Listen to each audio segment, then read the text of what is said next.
이 시간 주시는 하나님의 거룩한 말씀은 신약성경 요한복음 17장 1절에서 3절까지 말씀이 되겠습니다. 요한복음 17장 1절에서 3절까지를 봉독합니다. 예수께서 이 말씀을 하시고 눈을 들어 하늘을 우러러 가라사대 아버지여 때가 이르렀사오니 아들을 영화롭게 하사 아들로 아버지를 영화롭게 하게 하옵소서. 아버지께서 아들에게 주신 모든 자에게 영생을 주게 하시려고 만민을 다스린 권세를 아들에게 주셨음이로소이다. 영생은 곧 유일하신 참 하나님과 그의 보내신 자 예수 그리스도를 아는 것이니이다. 아멘.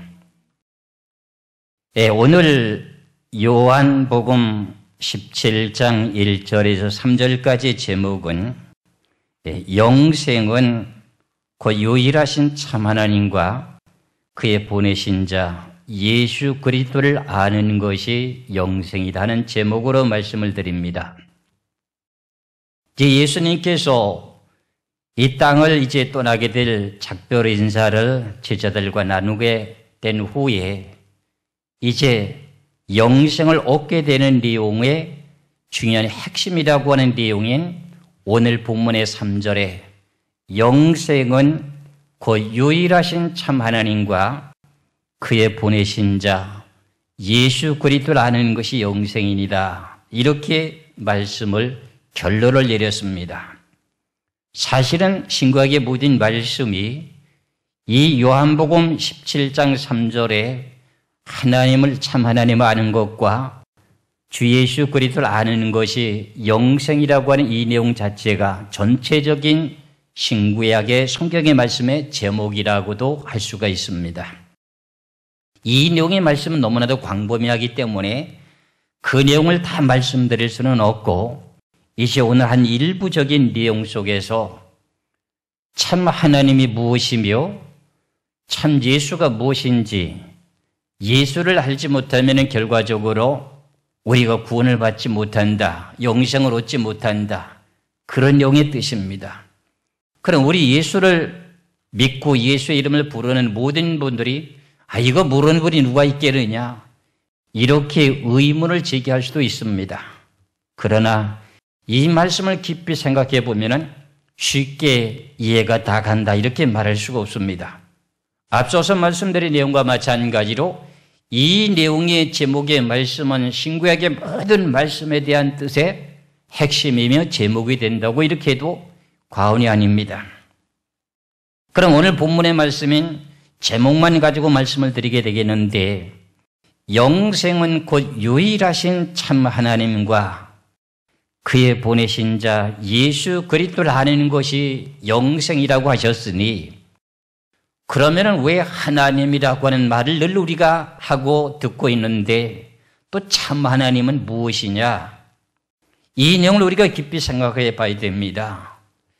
참이라고 하는 말씀의 자체는 결과적으로 거짓이 없다 하는 내용의 의미의 뜻이 포함되어 있고 참이라고 하는 말씀 자체는 나 외에는 다른 신이 없다.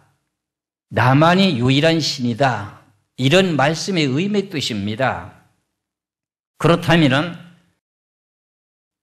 이 세상에 만들어진 모든 피조물들 가운데서도 여러 가지 잡신들이 있는데 그런 것은 신이 아니다, 참신이 아니다 그런 말의 뜻입니다. 그렇다면 하나님이라고 하는 그 분의 신은 그럼 누가 만들었느냐 이렇게 누가 의문을 제기하고 저에게 질문을 한다면 이제 출애굽기에서 말씀하고 있기를 나는 누가 만든 것이 아니라 나는 스스로 있는 자라고 이렇게 설명하고 있습니다. 그러니 하나님만이 누가 만든 것이 아니요 스스로 계신 절대적인 신의 영이십니다. 이 내용의 말씀을 출애굽기 3장을 통해서 이렇게 말씀하고 있습니다. 이스라엘 백성들이 애굽에서 430년 동안 살다가 결국은 430년이 다 차게 되므로 하나님이 약속하신 내용의 뜻대로 이스라엘 백성들을 이끌어 인도하려고 합니다. 그래서 모세를 통해서 이스라엘 백성들을 이끌어 인도하려고 하다 보니 모세를 통해서 야, 너 지금 이스라엘 백성들을 이끌어 인도하라. 지금 모세는 미디안 땅 장인의 집에서 양떼를 키우고 지금 있는데 가라고 그럽니다. 그래서 지금 명령을 따라서 가고자 원하는데 그럼 내가 이스라엘 백성들을 만나면은 누가 보내서 왔다고 이렇게 물으면 내가 뭘 하고 답변하리까? 이렇게 질문을 해요, 하나님 앞에. 그랬더니 하나님 하시는 말씀이 뭐라고 말씀하시느냐? 출애굽기 3장 13절에서 14절까지 말씀을 보면은 출애굽기 3장 13절에서 14절에 모세가 하나님께 구하되 내가 이스라엘 자손에게 가서 이르기를 너희 조상 하나님이 나를 너에게 보내셨다 하면은 그들이 내게 물기를 그의 이름이 무엇이냐 하리니 내가 무엇이라고 그들에게 말하리까 하고 이렇게 지금 모세가 하나님께 여쭈었습니다. 그랬더니 하나님 말씀하시기를 하나님의 모세에게 이르시되 나는 스스로 있는 자니라. 그럼 하나님은 스스로 있는 자가 너를 보내서 내가 왔다고 해라. 그러면 하나님이라고 하는 분은 누가 만든 피조물이 아닙니다. 스스로 계신 분입니다. 그래서 하나님만이 참신이시고 다른 지금 피조물들이 잡신들이 생긴 것은 거짓신들이다. 그런 내용의 의미의 뜻도 있습니다. 그럼 오늘 본문 속에서 두 가지를 제가 분리해서 말씀을 드리고자 원하는데 참 하나님의 뜻과 예수님에 대한 내용의 뜻을 지금 밝히고자 원합니다. 목사님 이건 다 아는 사실인데 뭐 재차 이래 반복합니까? 그렇더라도 한번 들어보세요. 들으면 우리가 영생을 얻을 수 있는 길이 있는지 우리가 잘못된 길을 가고 있는지를 확인할 수가 있을 뿐만 아니라 이런 영의 과정 속에서 결국은 하나님을 섬겼던 백성들이 예수를 부인하게 되므로 구원받지 못하는 사건들이 벌어졌기 때문에 제가 이 말씀을 드리는 겁니다. 그럼 오늘 본문 속에서 참 하나님이라고 하는 영의 자체가 우리 일반적인 하나님은 다 알고 계시잖아요. 안 믿는 이방인들도 하늘에 하나님이 계시다고 하는 걸 다 인정합니다. 우리나라 한국의 백성이라면 애국가를 부를 때 뭐라 그래요? 하느님이 보호하사 그럽니다. 이 나라 이 민족을 하나님이 보호하사 참 애국가 너무너무 잘 지었습니다. 그렇지요. 요즘에 지금 북한에서 여러 가지 방법으로 남침하고자 원하는 모든 내용들이 지금 분분합니다. 그리고 기도하는 사람들이 지금 2014년도에 12월 달에 전쟁이 터진다. 이런 내용의 기도들도 나타나고요. 그리고 좀 새롭게 땅굴이 발견돼 가지고 지금 난리가 나고 여러분들 지금 19번이라고 하는 그 텔레비 채널에 보면은 조선 C 채널이라고 하는 19번에 보면은 땅굴이 발견된 내용을 그걸 지금 증언한 사람들이 지금 나타나고 있습니다. 이런 내용의 공포 속에서도 우리나라는 애국가가 뭐라고 부르고 있어요? 하나님이 보호하사 우리나라 만세하는 겁니다. 그러면 안 믿는 불신자들도 하나님이 계시다고 하는 걸 알아요, 몰라요? 그냥 뭔가는 있다는 겁니다. 하늘에 높으신 분이 계시다고 하는 것. 거기서 하느님이라고 그럽니다. 그래서 하느님이라고 하는 내용보다는 하나님이라고 하는 내용이 맞습니다. 왜 그러냐? 다른 신이 없고 유일하게 참된 신은 한 분이기 때문에 하느님이라고 하는 것보다는 하나님이 옳은 하나님에게 한 말씀의 뜻입니다. 그래서 오늘도 유일하신이라고 한 단어를 쓰게 된 이유가 이겁니다. 물론 애국가를 작곡한 사람은 하느님, 하늘에 계신 높은 뜻, 높은 이제 존칭어를 쓰기 위해서 하느님이라고 했답니다. 물론 그 나름대로 뜻이 있겠습니다만 우리 성경으로 보아서는 하나님이라고 하는 내용이 옳은 내용의 성경의 답일 수 있습니다. 그러면은 일반적인 하나님이라고 하는 건 잘 알고 있는데 하나님이라고 하는 참 하나님을 아는 분들이 그렇게 많을까? 그럼 우리 기독교인들이라면 이걸 다 알아야 되고 지금도 다 알고 계신가 하는 것을 우리가 생각해 보면서 결과적으로 참 하나님의 귀한 뜻을 다시 한번 생각해 보겠습니다. 하나님은 육체를 갖고 있습니까? 아니면 영이십니까? 저나 여러분이나 잘 알고 있듯이 하나님은 영이십니다. 우리가 요한복음 4장에서 말씀을 하시기를 요한복음 4장 24절에서 이렇게 말씀하고 계시죠. 하나님은 영이시니 예배하는 자가 신령과 진정으로 예배할지니라. 그럼 하나님은 무슨 하나님이에요? 어떤 우리와 같은 육체가 있는 하나님입니까? 아니면 영의 하나님입니까? 영의 하나님이라는 겁니다. 그러면 영이라고 하면 어떤 모형이 있습니까? 이렇게 지금 질문한다면 어떤 형상의 모양도 뚜렷하게 있다고 성경이 기록하고 있습니다. 그럼 어떤 모습으로 형상이 있을까요? 이렇게 생각해 보면 창세기 1장 27절의 말씀을 보시면 우리와 같은 형상을 갖고 있습니다. 창세기 1장 27절의 말씀을 보시면 하나님이 자기 형상 곧 하나님의 형상대로 사람을 창조하시되 남자와 여자를 창조하시고 그랬어요. 하나님은 영이신데 어떤 형상의 모습을 갖고 있느냐? 우리 사람과 같은 모양을 갖고 계시다는 겁니다. 그렇지요?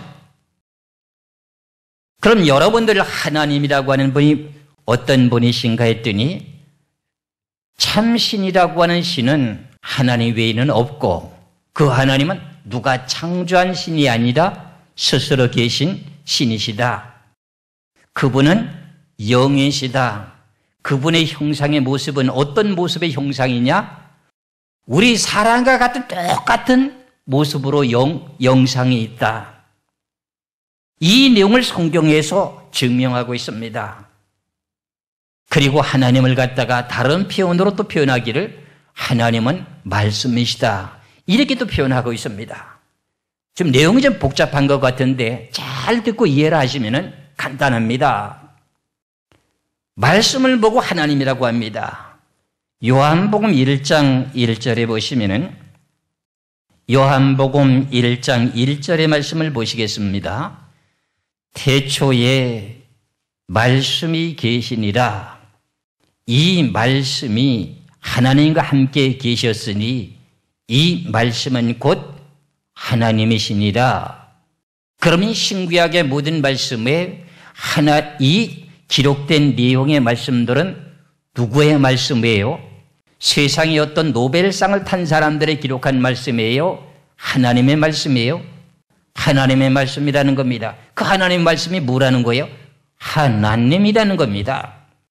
좀 이해가 좀 힘들 것 같은데 하나님이라고 하는 그 신의 형상이 있는데 우리와 같은 형상을 갖고 있는데 그 하나님 옆에 말씀이 있었다고 성경에서는 말씀하고 있습니다. 그래서 결국은 천지 만물을 창조하는데 무엇으로 창조해요? 말씀으로 창조해요. 그래서 창세기 1장 3절에 보면은 하나님의 형상이 우리와 같은 형상이 있는데 하나님의 음성이 이렇게 말씀하십니다. 하나님이 가라사대 빛이 있으라 하심에 빛이 있었고 이렇게 말씀합니다. 그럼 결과적으로 하나님이 말씀하시는 그 내용 자체가 말씀 소리가 누구라는 거지요? 하나님이라는 거예요. 여기서부터 잘 깨달으셔야 됩니다. 지금 앞서서 말씀드렸던 그 내용은 하나님은 누가 창조한 하나님이 아니시고 스스로 계신 분이며 그분은 영이시며 그의 모습은 사람과 같은 형상을 갖고 계시다. 그런데 그분을 갖다가 성경에서는 말씀을 보고 하나님이라고 한다. 여기서부터 여러분들 잘 생각하셔야 돼요. 그러면은 신구약의 모든 말씀의 하나님의 말씀은 결과적으로 참이라는 겁니까? 거짓이라는 뜻입니까? 그래서 오늘의 본문의 말씀 속에서 영생은 유일하신 참 하나님과 그랬어요. 그럼 제가 영에 대한 내용과 스스로 계신 것과 형상에 대한 것을 말씀드렸는데 하나님을 보고 말씀이라고 제가 표현하고 있으니 그 참이라고 하는 내용의 자체 하나님의 뜻을 생각해 놓고 보면 참 하나님이다 하는 내용을 갖다가 말씀이다 이렇게 지금 요한복음 1장 1절에서 말씀하고 있습니다. 그렇죠? 여기서 그럼 이 말씀은 참이라고 하는 의미의 뜻은 거짓이 전혀 없다 하는 말씀이에요. 성경에는 여러 가지 비유들이 많이 있습니다만 그 가운데 하나님께서 말씀하시는 참 진리의 말씀이 있습니다. 성경에는 수많은 말씀들이 있는데 세상 것을 비유하시면서 결론적인 내리는 하나님의 핵심의 말씀이 있는데 그 내용 자체를 보고 진리라고 이렇게 말씀하고 있어요. 그러면 하나님께서 우리들에게 계명을 주셨는데 그 계명 자체가 뭐냐? 진리라고 이렇게 말합니다. 시편 119편 151절을 보시겠습니다. 시편 119편 151절의 말씀을 보시겠습니다.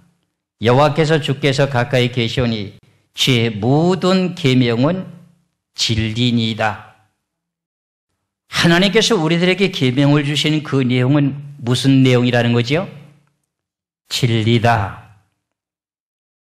그러시면서 하나님께서 계명을 선포하시면서 너는 하늘의 어떤 모양의 형상도 만들지 말고 땅 아래에 어떤 형상도 만들지 말고 그것들에게 절하지 말고 나 외에는 다른 신을 섬기면 저주받을 것이다.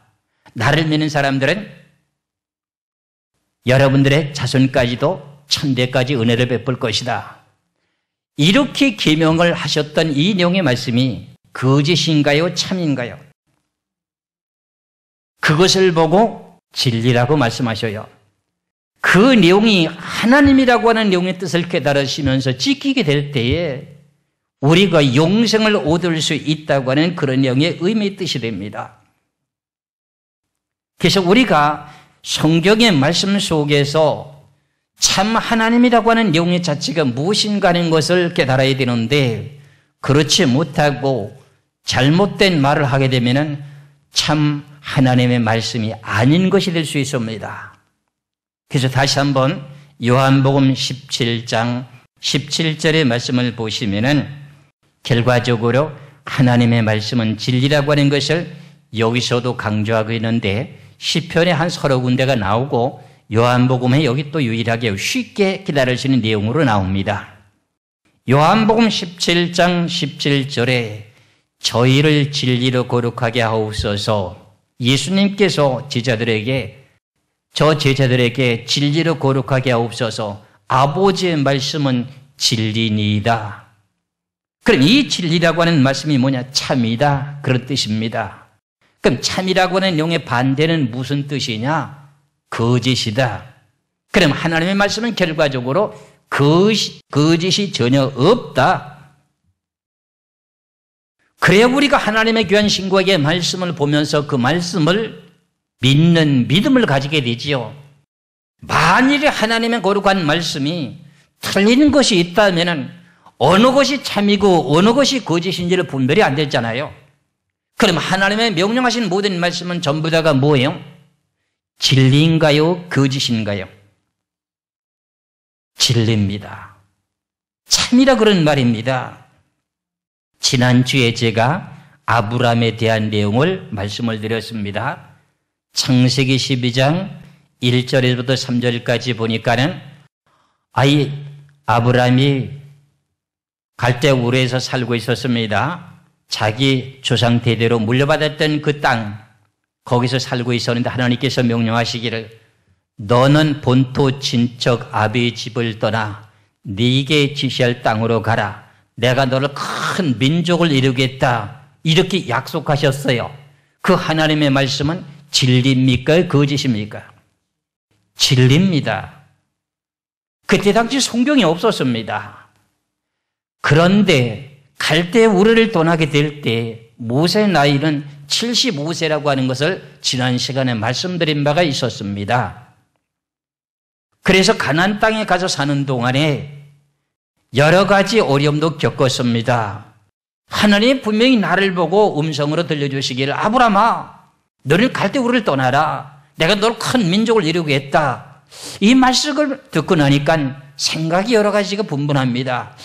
야, 나는 지금 점차적으로 나이가 들어가고 내 아내라고 하는 사라는 경수가 만나서 아이를 낳을 수도 없는데 하나님이 나에게 지금 큰 민족을 이루겠다고 하니까 어떤 내용의 뜻으로 이런 말씀에 대한 내용의 결과가 이루어질까? 그래서 결국은 몸종을 통해서 큰 민족을 이루려고 하는 아브라함이 인간적인 생각을 하고 계셨죠. 그랬을 때 하나님이 창세기 15장 1절에 6절에 나타나셔서 난 너의 큰 상급이라 하면서 나타나셨죠.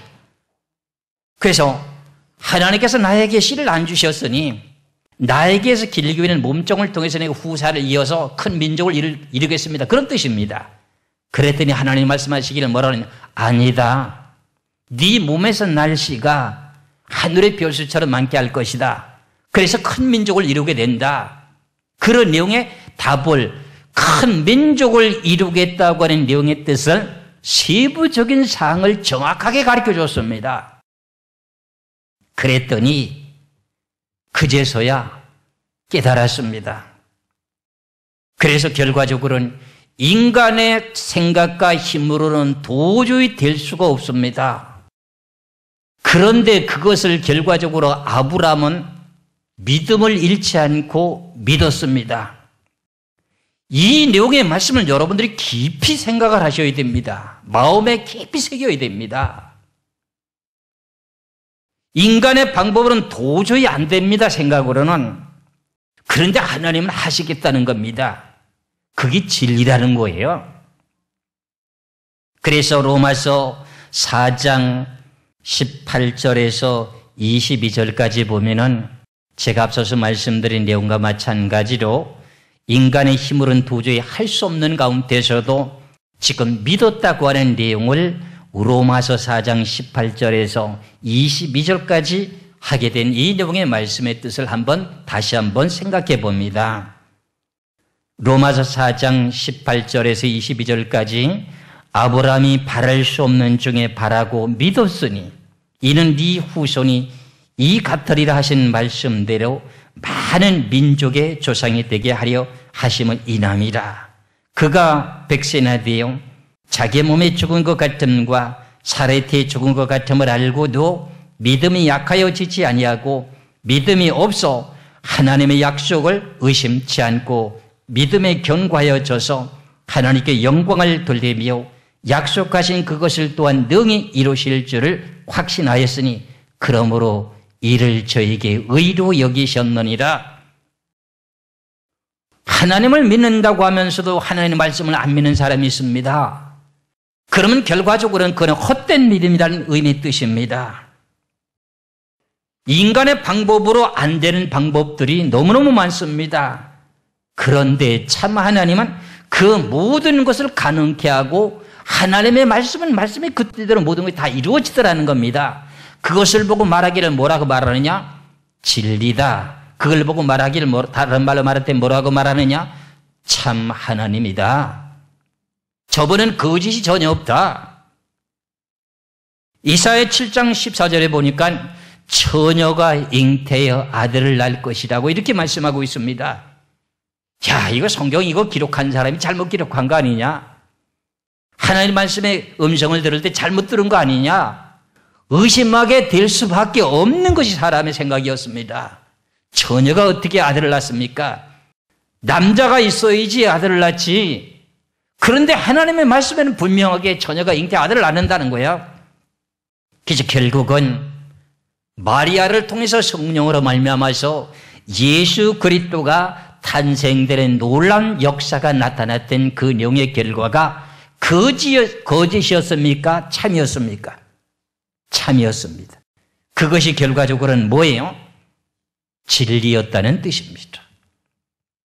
그럼 이렇게 하나님의 귀하신 내용의 뜻을 간략하게 말씀을 정리하고 이제 그 다음 단계 예수님에 대한 내용을 말씀드리고자 원합니다. 예수님이라고 하는 분이 어떤 분이냐? 우리가 오늘 이것을 알아요. 영생을 얻을 수가 있다고 했으니 예수님의 뜻을 다시 한번 또 생각해 보면 요한복음 1장 1절을 다시 찾아보아야 됩니다. 요한복음 1장 1절에 태초에 말씀이 계시니라. 태초라고 하는 것은 천지 만물을 창조할 때 하나님의 음성이 들렸던 그 내용의 시점을 말하게 됩니다. 그럼 태초에 무엇이 있다? 말씀이 계시니라. 말씀이 있느니라가 아니라 계시니라. 왜? 그분은 높으신 분이기 때문에 존칭을 하고 있는 내용이에요. 태초에 말씀이 계시니라. 이 말씀이 하나님과 함께 계셨으니 이 말씀은 곧 무엇이라고요? 하나님이시니라. 잘 들으셔야 됩니다. 여기서부터. 말씀이 뭐라고 그랬어요? 하나님이라고 분명히 말했어요. 그러면 요한복음 1장 14절의 말씀을 한번 보세요.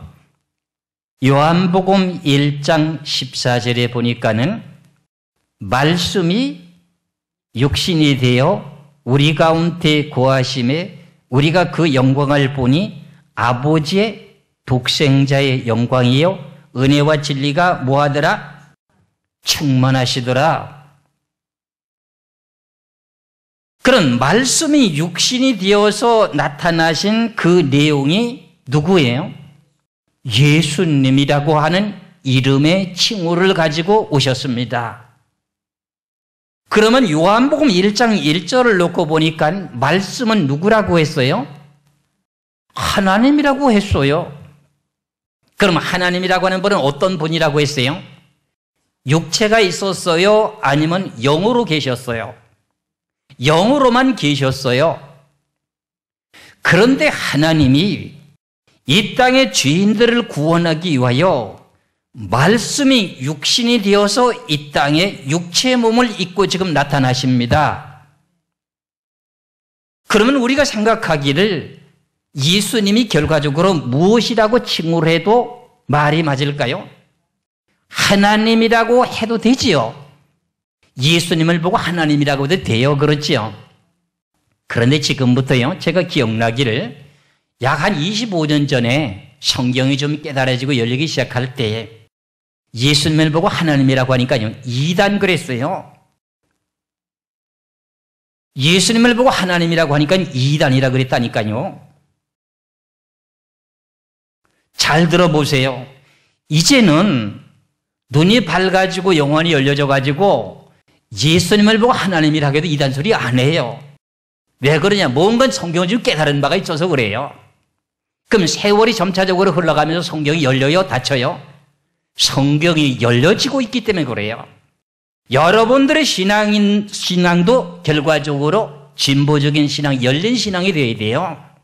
깨달아지는 신앙이 되어야 돼요. 과거의 신앙으로 지금 맴돌지 말아야 됩니다. 진보적인 신앙이 되어야 돼요. 그런데 여기서 14절에서 말씀하신 내용이 요한복음 1장 14절에서 말씀하신 내용 가운데 말씀이 육신이 되어 우리 가운데 거하심에 그랬어요. 그럼 하나님은 영이셨던 하나님이 말씀이 육신이 되어서 나타나셨어요. 그럼 그분이 누구예요? 하나님이에요. 그렇죠? 예, 하나님이에요. 그렇죠? 그런데 보세요. 말씀이 육신이 되어 우리 가운데 거하심에 우리가 그 영광을 보니 아버지의 뭐예요? 독생자의 영광이에요. 독생자라고 하는 건 하나라는 뜻이잖아요. 그러면은 하나님은 영이신데 말씀이 육신이 되어서 이 땅에 나타나셨는데 그분이 둘로 나타났어요? 셋으로 나타났어요? 유일하게 한 사람으로 나타났어요? 한 분으로 나타났어요? 하나로요. 그러니까 독생자지요. 그럼 결과적으로 예수님이 십자가에 못 박혀 죽으셨는데 그럼 누가 죽으셨어요? 하나님이 피 흘려 죽으신 거예요. 예수님이 피 흘려 죽으셨다고 하는 그 말 자체, 우리가 예수님이라고 하는 말씀 자체 의미의 뜻을 놓고 보면은 마태복음에서 뭐라고 말했어요? 마태복음 1장을 보세요. 예수라고 하는 의미의 뜻은 죄인을 구원하겠다고 하는 칭호를 갖고 오신 거예요. 마태복음 1장 21절에 그럼 보시겠어요? 마태복음 1장 21절에 아들을 낳으리니 이름을 뭐라고 하라? 예수라라. 이제 이는 예수라는 뜻입니다. 그가 자기 백성을 저의 죄에서 구원할 자이심이라 하니라. 그럼 하나님께서 자기 백성들을 구원한다는 거예요. 이 지구의 모든 피조물들 가운데 하나님의 형상을 따라 사람을 만들었으니 그 누구 백성이에요? 하나님 백성이잖아요. 말씀이 육신이 되어서 나타나셨는데 그분이 영이셨던 분이 육체의 몸을 가지고 이 땅에 나타나신 그 내용을 가지고 독생자라고 말씀하십니다. 할렐루야. 그래서 우리가 잘 알고 있는 이사야 53장에 보면은 예수님이 이 땅에 태어나실 것에 대한 내용을 갖다가 표현하고 있는데 마른 땅에 연한 순같이 어떠한 모양의 풍채도 없고 흠모할 만한 아름다운 모습이 전혀 없었대요. 그는 멸시를 받아가지고 어떻게 해요? 세상 사람들에게 조롱을 받고 채찍을 맞고 침뱉음을 당하고 그리고 마지막에는 이제 세상 권세자들이 끌려가가지고 골고다 언덕에서 십자가에서 못 박아 죽으셔요. 그런데도 꼼짝없이 죽으셔요. 그러면서 오른쪽 강도와 왼쪽 강도가 같이 이렇게 십자가에 죽고 있는데 한쪽 강도는 조롱을 하는 거예요. 네가 하나님의 아들이거든. 너도 구원하고 나 좀 구원해봐라. 이렇게 조롱합니다. 이런 내용의 모든 천대를 받으시면서 꼭 참으시는 거예요. 그리고 십자가 지면서 운명하실 때 다 이루었다. 그래서 로마서 8장 1절에서 2절에 죄와 사망의 법에서 너희를 내가 해방시켰다. 내가라고 그래. 내가라고. 내가가 누구예요? 하나님이요. 이상하게 들으실 분들이 또 있을 거예요. 십자가에 못 박이셔서 죽으신 분이 누구예요? 하나님이 영으로 계셨는데 영으로 계시다가 그분이 말씀이 육신이 되어가지고 이 땅에 나타나셨어. 하나님이 육신의 몸을 가지고 이 땅에 나타나셨어. 그분 자체가 결과적으로 하나님이야. 근데 죄인을 구원하기 위해서 예수라고 하는 이름을 갖고 왔어. 근데 세상 사람들이 그를 영접하지 않아. 그를 안 믿어. 그래서 구원을 받지 못하는 거야.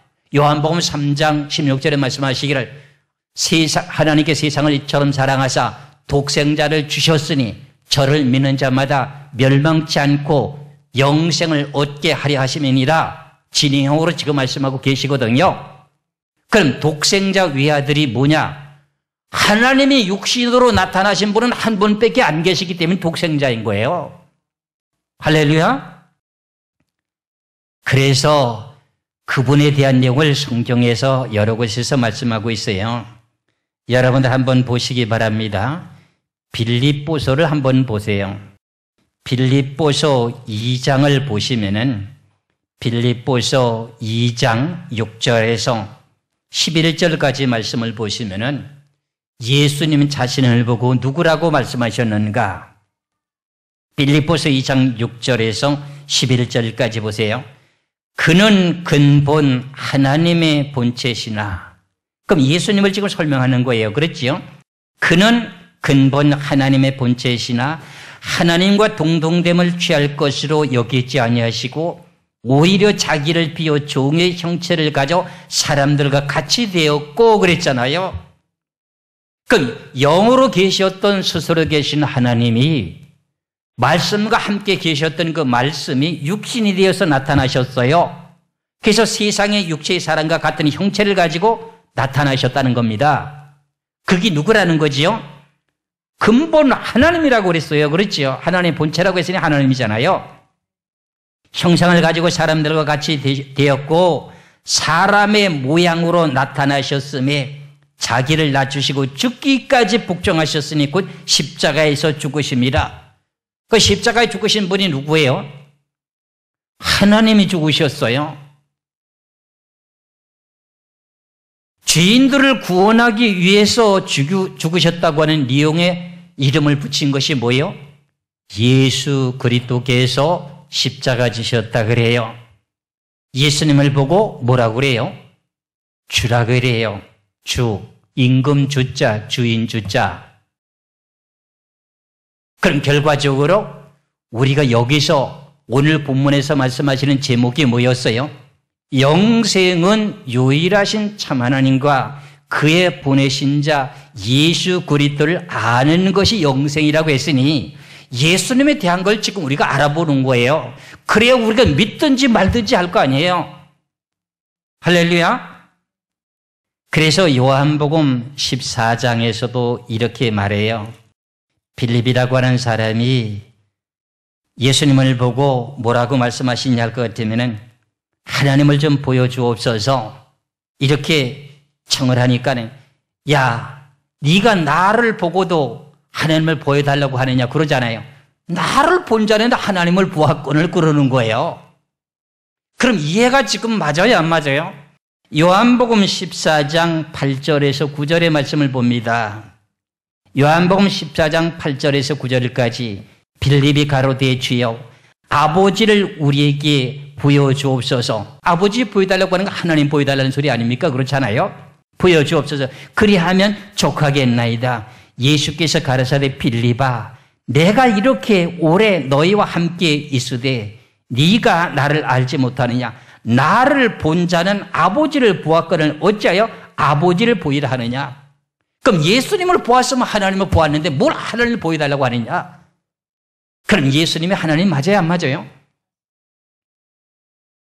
그래서 오늘 요한복음 17장 1절에 3절까지 이런 내용의 말씀이 나타난 겁니다. 영생은 유일하신 참 하나님과 그의 보내신 자 예수 그리스도를 아는 것이라고 이렇게 말씀하고 있어요. 그렇죠? 그러면 요한복음 12장도 한번 보세요. 예수님을 믿는 것이 곧 하나님을 믿는 것이 돼요. 요한복음 12장 44절에서 45절의 두 절의 말씀을 봅니다. 요한복음 12장 44절에서 45절에 예수께서 외쳐 가라사대 나를 믿는 자는 나를 믿는 것이 아니요 나를 보내신 이를 믿는 것이며 나 보내신 자는 나를 보내신 이를 보이는 것이니라. 그러면 결과적으로는 예수님을 본 사람은 하나님을 보는 것이 되고 예수님을 믿는 것은 누굴 믿는다는 거지요? 하나님을 믿는다는 거예요. 할렐루야.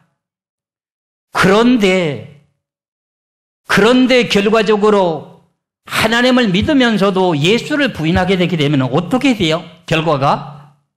영생을 얻을 수 있어요? 없어요?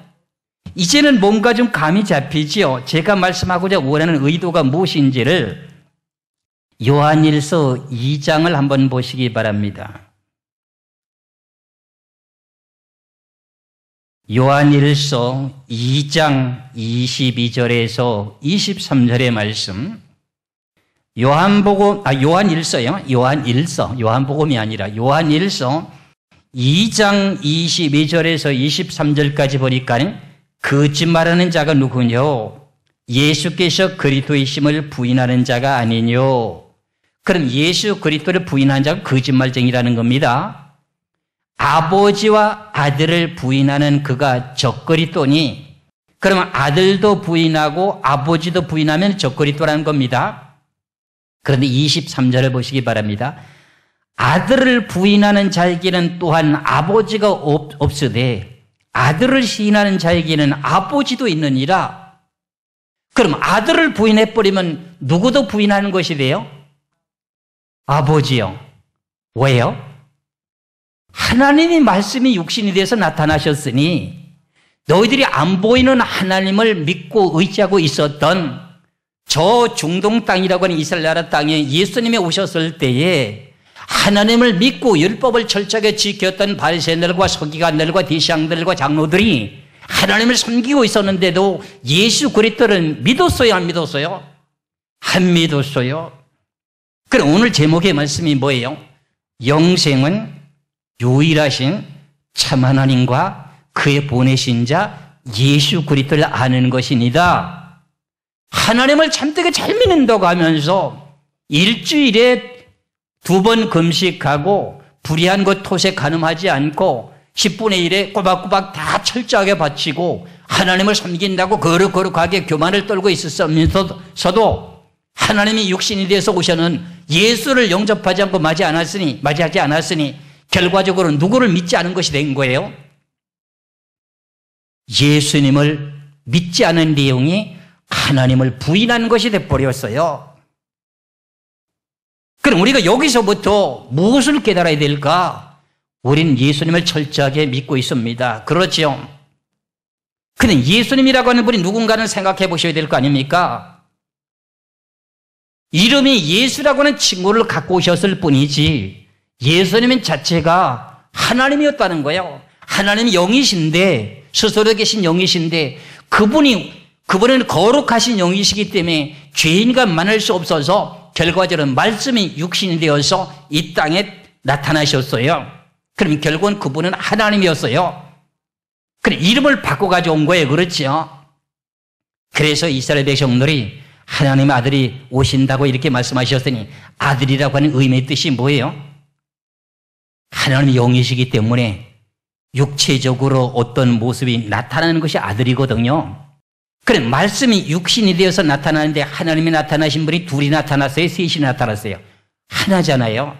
그러니까 독생자잖아요. 그 유일신이잖아요. 그런데 이스라엘 백성들은 하나님의 아들이 나타나니까 굉장한 줄 알았어요. 빛이 번쩍번쩍하고 풍채도 멋있고 말 한마디가 그냥 천지가 떠나가는 줄 그렇게 생각했던 것 같아요. 그런데 목수의 요셉의 아들로 위장돼서 나타나는 거예요.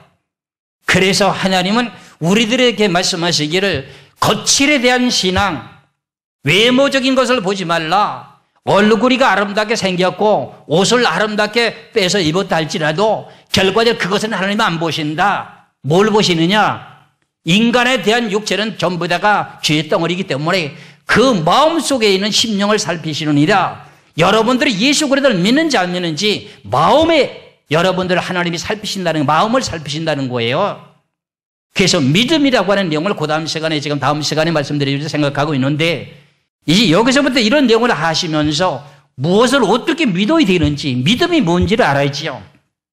교회만 나온다고 해서 믿음이 있는 거냐? 아니에요. 그거는 그런 신앙 속에서 2000년이라고 하는 긴 세월 동안에 교회가 세웠다가 전부 다가 타락돼 버리고 무너지고 교회가 전부 다가 세상 건물로 지금 넘어가고 말았어요.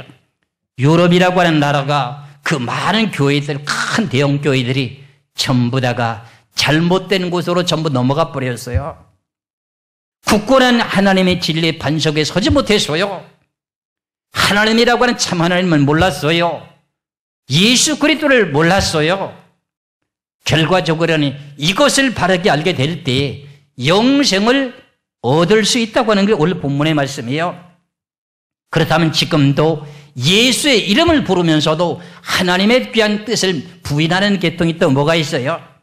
여러분들 잘 알고 계시잖아요. 여호와 증인하면은 하나님의 증인이잖아요. 하나님은 증인이면서도 결과적으로 예수 그리스도를 진실하게 믿지 않는다면 그 사람들도 저 이스라엘 나라 백성들과 다를 바가 없었어요. 예수님이 나타났을 때와 같아요. 제 말이 지금까지 말씀드린 내용의 결과에 따라서 틀리다고 생각합니까? 맞다고 생각하십니까? 우린 요한일서 2장에 대한 내용에 아들을 부인하면 하나님을 부인하는 거예요. 그러니까 아들을 인정해야 하나님을 인정하는 것이 믿는 것이 되는 거야. 이렇게만 알고 있었던 내용을 지금 차근차근히 오늘 제가 요한복음 17장, 요한복음 17장 1절에서 3절까지 말씀 속에서 영생은 유일하신 참 하나님과 그의 보내신 자 예수 그리스도를 아는 것이라고 하는 이 내용의 말씀을요, 여러 내용으로 제가 말씀드린 바가 있어요. 오늘은 지금 다른 측면으로 또 말씀을 드려요. 내가 언젠가는 이것을 가지고 또 다른 측면 또 어떻게 들리는지 몰라요. 제목은 똑같은데 들어보면 내용이 달라요. 왜? 앞서서 말씀드렸잖아요. 그 내용이 너무 방대하기 때문에 그렇다는 거야. 여러분들, 이 자리에 오신 우리 사랑하는 백성들, 참 예수가 뭔지, 참 하나님이 뭔지를 이제는 알았어요. 왜 하나님의 아들을 보고 독생자라고 했는지를 이제 알았어요. 하나님 영이셨는데 그분이 육체로 이 땅에 나타나셨기 때문에 독생자라고 하셨어요. 한 분밖에 없으니까요.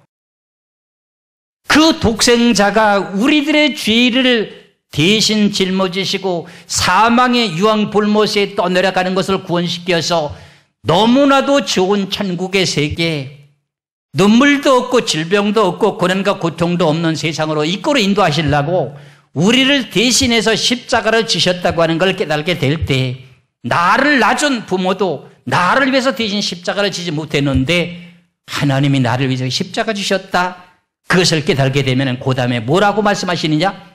나의 하나님, 나의 하나님이여. 이런 내용이 고백이 될 수가 있는 것이 신앙인의 자라게 되는 영적인 과정의 순서가 될 수가 있습니다. 그러면 오늘 본문의 말씀을 정리하게 되게 되면, 예수님이 이스라엘 땅에 오셔가지고 갈릴리에서부터 복음을 전파하기 시작하면서 회개하라, 천국에 가까웠다 하시면서 예수께서 하늘나라의 복음을 전파하시는데 말씀하시는 그 모든 내용들이 개인의 생각에 대한 말을 했습니까? 하나님이 주시는 말씀을 그대로 토해냈습니까?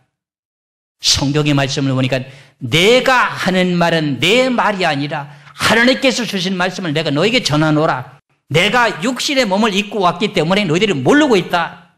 네 입에서 나오는 말은 하나님이 하신 말씀이다, 그런 뜻이에요. 그 결국은 예수님이 이스라엘 땅에 오셔서 못하시는 일이 있었어요. 죽은 자도 썩어서 냄새가 나는데 4일이 넘었는데도 냄새가 나는데도 나사렛에 나오라니까 죽은 자도 살리지요. 수년 동안 눈을 뜨지 못하는 봉사에게도 눈을 뜨게 만들지요. 절뚝발이로 걸지 못했던 안질뱅이도 걷게 만들지요. 베드로의 장모 열병으로 누워있는 걸 손만 만져서 일으켜도 낫지요. 못 고치는 것이 있었어요, 없었어요? 못하는 것이 있었어요, 없었어요? 오병이어 기적이라고 하는 게 뭐예요? 우리 인간으로는 도저히 상상을 할 수 없는 놀라운 일을 하셨는데 그게 전설적인 세상에 흘러내려오는 여당과 같은 그런 내용이 아니에요. 진실된 내용이에요. 그렇기 때문에 우리가 예수 그리스도를 믿고 구원을 받았다 할지라도 우리가 다시금 새롭게 부활될 수 있다고 하는 내용을 믿는 믿음을 가져야 돼요. 그 세상 사람들은 그걸 잘 안 믿잖아요. 고린도전서의 1장에 보면 이런 말씀이 있습니다. 18절의 말씀을 보면 고린도전서 1장 18절에 십자가의 도가 멸망하는 자들에게는 미련한 것이요 구원을 얻는 우리에게는 하나님의 능력이라 그랬어요. 십자가의 도라고 하는 그 내용 자체가 멸망하는 자를 안 믿는 사람들에게는 멸망하는 자지요. 미련하게 보이는 거예요. 예수 믿는 사람들 좀 미련해 저거. 십자가에 달린 예수님만 믿으면 천국 가고 구원받는데 그래 죽었다가 다시 부활되는데 야 사람이 어떻게 죽었다가 부활돼? 이 내용의 처음 소식을 외치고 증거한 사람들이 누구예요? 예수님이 물론 처음에 말씀하셨지요. 그러고 난 후에 제자들이 죽은 지 3일 만에 하나님 아들 예수 그리스도께서 살아나셨다. 그러니까 막 죽이잖아요. 핍박을 하고 그때서부터요. 이제 왜 핍박을 받으면 신앙이 자라는가? 왜 사도행전의 역사가 그때 당시에는 있었고 지금은 왜 이렇게 잠잠한가? 지금도 곳곳마다 사도행전이 나타나고 있는데 그 내용들은 어떻게 해서 나타나는가? 핍박을 받게 될 때 나타납니다. 남들이 도저히 이해하지 못하는 것을 외치고 증거하게 될 때 나타나게 되더라고요. 사도행전의 역사가 다른 것이 아니에요. 예수님은 하나님의 아들이요. 그러니까 유대인들이 그들을 막 죽이는 거예요. 죽임을 받는 것을 보고서도 예수 그리스도는 하나님의 아들이요. 죽은 지 살면 부활했어. 그러니까 더 죽이려고 하는 거예요. 그래 하나님의 신은 더욱더 강권적으로 역사하는 거예요. 옥에다가 가둬요. 죄가 없으니까 특별하게. 옥에 가둬두는데도 어떻게 돼요? 옥 속에서도 어떻게 돼요? 감옥 속에서도 찬송부르고 기도하니까 옥문이 터져 열려서 나오는 거예요. 인간으로는 도저히 상상할 수 없는 사도행전에 벌어졌던 사건들이 뭐냐? 이게 결과적으로 하나님의 참된 진리의 말씀을 처음 외치고 증거할 때 그렇습니다. 여러분들 오늘 주신 이 귀하신 요한복음 17장 1절에서 3절까지 말씀에 영생은 유일하신 참 하나님과 그의 보내신 자 예수 그리스도를 아는 것이 영생이라고 했으니 여러분들 예수 그리스도가 누구였는가 하는 것을 이제는 깨달았어요. 그래서 나의 하나님, 나의 하나님, 나의 구세주, 나의 구세주, 찬송을 부른다 할지라도 알면서 부르는 거하고 남이 부르니까 따라하는 거하고 차이가 많을까요? 안 많을까요? 차이가 많습니다. 알고 믿으라는 거예요. 그래서 교회라고 하는 교회는 뭐예요? 하나님의 진리의 말씀을 가르치는 데가 교회예요.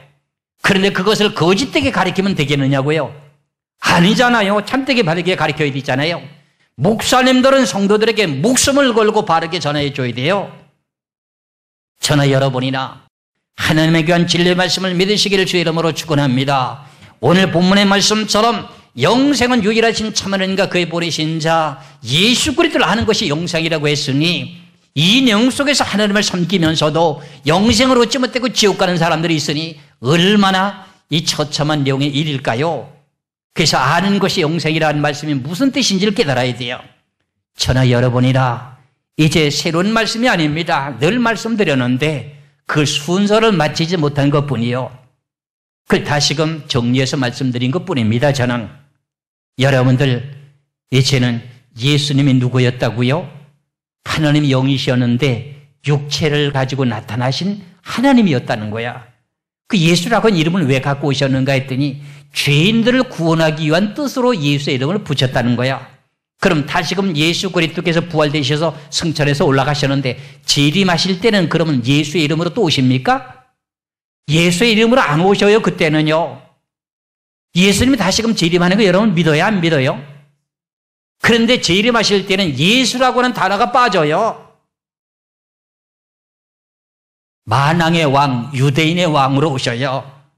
하나님의 백성의 왕으로 오셔요. 그러니까 모든 백성들이 다 알게 만들어주면 얼마나 좋아요. 그게 좀 안타까워요. 여러분들 이제 더욱더 제가 신랄하게 성경을 밝힐 때 참 여러분들이 심사숙고하게 잘 번씩 확인하셔야 됩니다. 지금은 우리가 이 세상에 태어나서 죽을 수밖에 없는 인생으로 태어났습니다. 다시금 부활되면은 죽을 수가 있어요, 없어요? 죽을 수가 없어요. 누구나 다 부활되는 사람들은 죽을 수가 없어요. 천국 가는 사람도 죽을 수가 없어요. 지옥 가는 사람들도 어떻게 돼요? 죽을 수가 없어요. 그러니까 영원한 불못에 들어가 고통당하는 거예요. 슬피 울며 이를 버득버득 가는 거예요. 왜? 하나님이 오셔서 십자가 전에 내가 너희들에게 어려운 걸 하게 했느냐? 내가 베풀어준 사랑을 좀 받아들여 달라고 했는데 세상을 이토록 사랑하사 독생자를 주셨는데 그 사랑을 받아들여 달라고 했는데 너희들이 거부했지 않느냐? 너 거부한 대가가 뭔지 아느냐? 앞으로 다시 부활될 때 다시 죽을 수 없는 몸으로 부활시켜가지고 유황불못에 집어넣게 한다고 하는 것이 하나님의 뜻이에요. 그래서 예수 믿으면 천국, 예수 불신이면 뭐예요? 지옥이란 말을 간단하게 이렇게 하고 있는데 우린 뭔가 알고 말을 하자고요. 제가 대전에서 어떤 선교단체에게 갔다가 세미나 갔다가 이제 확성기를 가지고 이제 가대 시내에서 집회에 참석하기 위해서 마이크에다 확성기를 두고 예수 믿으면 천국이요. 이렇게 지금 전도하시는 분들 있잖아요. 그분이 저를 보고 같이 좀 차에 타고 가재요. 차에 탔어요. 근데 이 사람이 한다는 소리가 예수를 믿으세요. 예수 믿으면 구원받습니다. 복받습니다. 예수를 안 믿으면 지옥 갑니다. 그러시는 거예요. 그게 간단하게 그렇게만 얘기하는 거야. 가만히 듣고 보니까 좀 설득을 시켰으면 좋을 것 같아요. 좀 말을 하더라도 남에게 좀 이렇게 잘 이렇게 유화적으로 이해가 가게 좀 얘기해 줬으면 좋겠어요. 자극이 안 되게. 그래서 제가 마이크를 들고 그랬어요. 우리는 이 세상에 태어나게 될 때 본래에 육체 몸으로 태어나서 죄를 지을 수밖에 없는 인생으로 태어났어요. 그런데 우리는 이 세상을 떠나게 되면 죽게 되면 사후의 세계가 있어요. 그런데 예수를 믿지 않고 죽게 되면 사후의 세계 가서 좋은 세계를 못 가고 결과적으로 멸망의 길이라고 하는 지금 지옥에 갈 수밖에 없어요. 그러니까 예수 믿으라는 거예요. 그렇게 설명하니까요. 앞서서 말씀드렸던 사람이 예수 믿으면 천국, 불신 지옥 하니까요. 그 확성기 소리 나는데 고개도 안 돌리고 자기 가는 길 똑바로 가요. 근데 제가 그런 말을 하니까요. 내가 차가 가는 그 모습으로 고개를 다 돌려요. 거기서 제가 깨달았어요. 뭔가 설명을 좀 자세하게 하고 난 후에 예수 믿으세요 하니까는 고개를 들리고 귀담아 들으려고 하더라는 거지요. 그래서 그 내용이 집단적으로 모여서 그 음성을 들을 수 있게 하는 곳이 어디예요?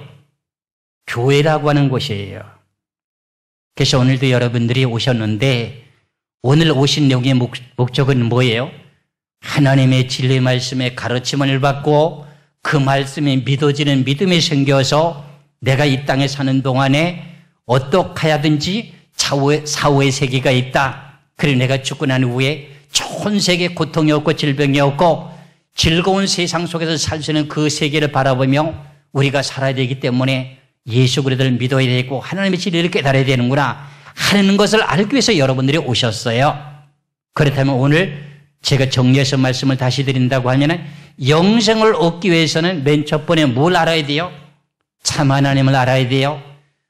그의 보내신 자 예수 그리스도를 알아야 돼요. 이것이 영생이라고 하는 것을 분명히 말씀하셨으니 오늘 말씀드린 이 내용의 말씀을 여러분들이 가슴 속에 깊이 새기시고 말씀 속에서 믿음을 가지시고 여러분들이 성령의 체험을 하시고 믿어지는 믿음의 승리자가 되시기를 주의 이름으로 축원합니다. 기도하겠습니다.